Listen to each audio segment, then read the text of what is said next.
There are reports coming from fellow Philippine defense watchers on Twitter coming from legitimate sources saying that the Philippine Army may get at least one squadron or at least 12 units of the JGSDF-A-1S Cobra attack helicopters. Although it may not be surprising if the Japanese government or the Philippine military, at their respective discretions, add more units of the said attack helicopters. It is very important to take note that the Philippine president's visit to Japan may help influence the outcome of what's up for grabs. Especially now that there are reports that Japan really eyes the Philippines as its first recipient of a security grant, whereby the chances of getting the aforementioned attack helicopters are getting more likely, among other material that deserves its own separate discussion. The grants, of course, may get ironed out further upon the Japanese parliament's approval and passage of the budget.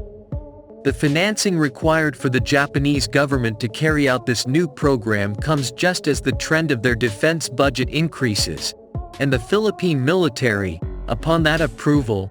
may benefit a lot from the grant that came either through financing or equipment, taking note that this differs from their overseas development aid or ODA loans. Even with the number of units that the Philippine Army sees as being of interest to them, there may still be at least some remaining units that other countries in the Indo-Pacific may be interested in getting. Not to mention that the Japanese Ground Self-Defense Force also opted to decommission their AH-64 Apache attack helicopter, also made under license by Fuji Heavy Industries, from active service. With this information at hand, it is interesting to see the outcome of this opportunity at hand for the Philippine Army in having these attack helicopters from the Japanese Ground Self-Defense Force. Although in the end, it will still be up to the discretion of the Japanese government and the Philippine Army regarding the materialization of this grant,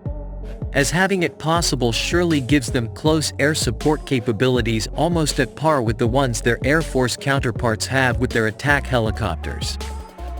In recent times, the Japanese Ministry of Defense, based on their white paper,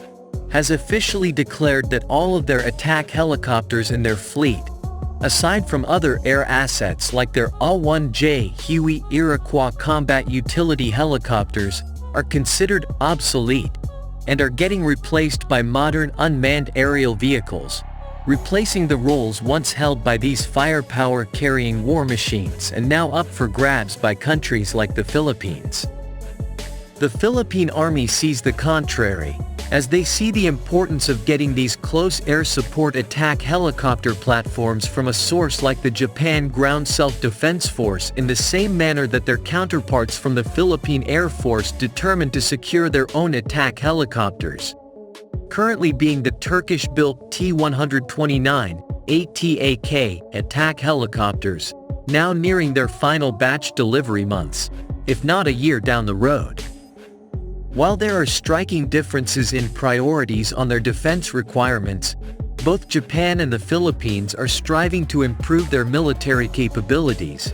especially since both countries see Chinese aggression and expansionism as a threat,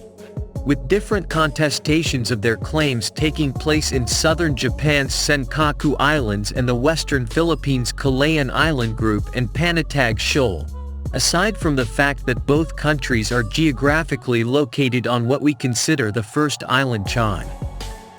The ongoing bilateral relationship between Japan and the Philippines may flourish in the succeeding months, as the governments of both countries have recently signed 35 investment-related agreements primarily focusing on business ventures and investments, which may ensure the growth and development of both countries while possibly minimizing any potential risk from China's economic leverage. To sum this up, the Philippine Army has the huge opportunity to secure a portion of the Japan Ground Self-Defense Force's fleet of attack helicopters, specifically the AH-1S Cobra attack helicopters made by Fuji Heavy Industries, as this gesture of bilateral defense cooperation between these nations signaled the start of a flourishing relationship that both Japan and the Philippines may surely benefit from for years to come.